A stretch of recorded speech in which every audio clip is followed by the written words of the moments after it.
ఈ వీడియో ఎవరైనా చూస్తుంటే ప్లీజ్ సబ్స్క్రైబ్ చేయండి, లైక్ చేయండి, షేర్ చేయండి. కర్పూరం మనం దేవుడి రూపంలో వాడుతుంటాం. దీని వాసన చాలామందికి ఇష్టం.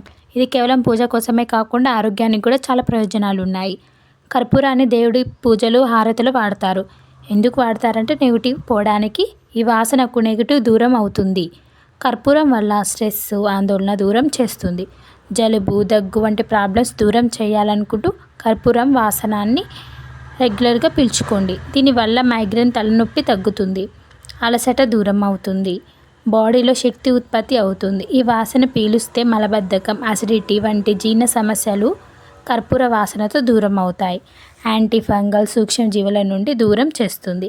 కర్పూరాన్ని పొడిగా చేసి రాస్తే నొప్పి, దురద ప్రాబ్లమ్స్ ఉండదు.